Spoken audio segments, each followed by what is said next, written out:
জীবনে কখনো কাউকে কথার আঘাত দিবেন না, প্রয়োজনে বুঝিয়ে বলবেন। কারণ সবচেয়ে মারাত্মক আঘাত হয় কথার আঘাত, যেটা মানুষ প্রতিনিয়ত মনে রাখে মুখ বুজে। হ্যালো এভরিওয়ান, আসসালামু আলাইকুম। সবাই কেমন আছেন? আশা করছি সবাই খুব ভালো আছেন। আমি আলহামদুলিল্লাহ ভালো আছি।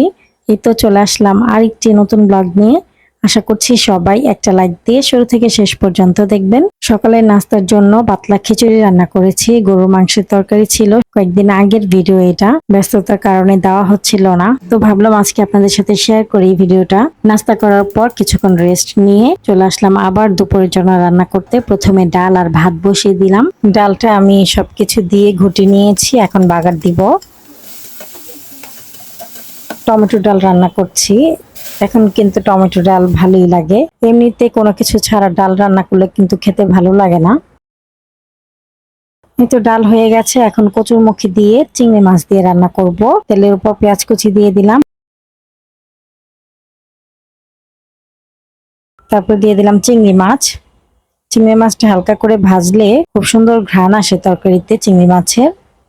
পেঁয়াজটা হালকা ভাজা হয়ে গেছে, তারপর আমি এখানে গুঁড়া মশলা দিয়ে দিচ্ছি, হলুদ মরিচ ধনিয়ার গুঁড়া জিরার গুঁড়া, তারপর পানি দিয়ে দিলাম, আদা রসুন বাটা পরিমাণ মতো লবণ দিয়ে মশলাটাকে খুব ভালো মতো কষিয়ে নিয়েছি। তারপরে আমি এখানে কচুরমুখী দিয়ে দিলাম। কচুরমুখীটাকে আমি হালকা গরম পানি দিয়ে ভিজিয়ে রেখেছিলাম কিছুক্ষণ, তারপর লবণ দিয়ে ভালো মতো ধুয়ে নিয়েছি, এতে করে পিচ্ছিল ভাবটা কমে যায়। তারপর একটু পানি দিয়ে দিলাম মশলার সাথে কচুরমুখীটাকে কষানোর জন্য।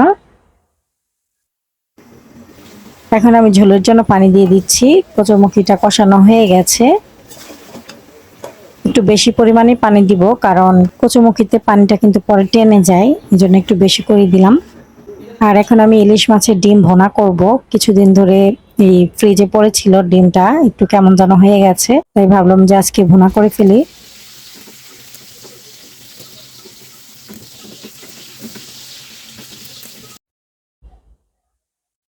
প্রথমে আমি ডিমটাকে ভেজে নিয়েছি, সেই তেলেই এখন আমি দিয়ে দিলাম পেঁয়াজ কুচি আর কাঁচামরিচ। পেঁয়াজটা হালকা ভাজার পর দিয়ে দিচ্ছি হলুদ মরিচ ধনিয়ার গুঁড়া, একটুখানি জিরা, একটুখানি আদা রসুন বাটা। পানি দিয়ে পরিমাণ মতো লবণ দিয়ে মশলাটাকে খুব ভালো মতো কষিয়ে নিয়েছি। তারপরে ভেজে রাখা ইলিশ মাছের ডিম দিয়ে দিলাম, একটুখানি পানি দিয়ে দিলাম। এই তো ডিম ভুনাটা রান্না হয়ে গেছে। ইলিশ মাছের ডিম ফ্রিজে বেশি দিন রাখলে কিন্তু কেমন যেন হয়ে যায়। আপনাদের ভাইয়া শুধু ইলিশ মাছের ডিমই এনেছিল 1 কেজি, তো কয়েকদিন খাওয়া হলো। আর এই দিক থেকে কচুরমুখী তরকারিটাও কিন্তু হয়ে যাচ্ছে। আমি কয়েকটা কাঁচামরিচ ফালি করে দিয়ে দিলাম। কচুরমুখীটা খুবই ভালো ছিল, খুব সুন্দর মোমের মতো গলে গিয়েছে। আমি এই পর্যায়ে চুলাটা অফ করে দিব, এরকম ঝোলই থাকবে। তারপরে সব কাজকর্ম শেষ করে নামাজ কালাম পড়ে আসলাম, খাবার খেতে বসেছি। সবার খাওয়া অলরেডি হয়ে গেছে, আলহামদুলিল্লাহ খাবারটা খুবই মজার ছিল। বিকেলবেলা আমরা একটু বের হয়েছি, আমাদের এখানে মানে আমাদের বাসা থেকে একটু দূরে এই ভেতরের দিকে আর কি মেলা হচ্ছিল, তো বাচ্চাদেরকে নিয়ে ওদের বাবাকে নিয়ে এসেছি মেলা দেখতে। বেশি কিছু নেই, অল্প কয়েকটা স্টল বসানো হয়েছে।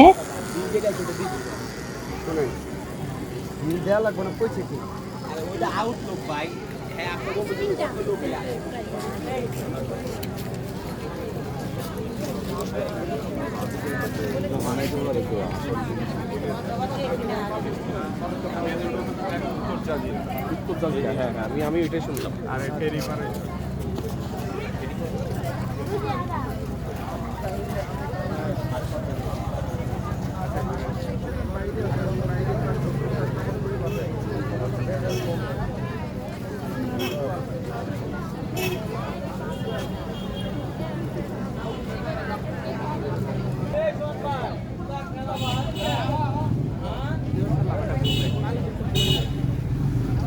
তারপর বাসা চলে এসেছি।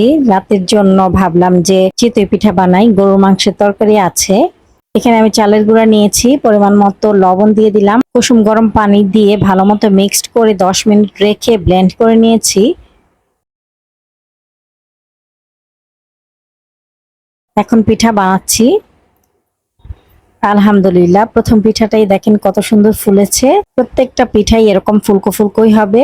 আমি এখানে কোনো কিছুই কিন্তু ব্যবহার করিনি, শুধুমাত্র 10 মিনিট কুসুম গরম পানিতে ভিজিয়ে রেখে গোলাটাকে আমি ব্লেন্ডারে ব্লেন্ড করে নিয়েছি।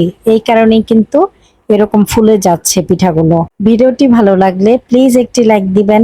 ভিডিও সংক্রান্ত কোনো মতামত থাকলে কমেন্টের মাধ্যমে জানাতে পারেন। আজকের মতো ভিডিওটি এ পর্যন্তই। আল্লাহ হাফেজ। আসসালামু আলাইকুম।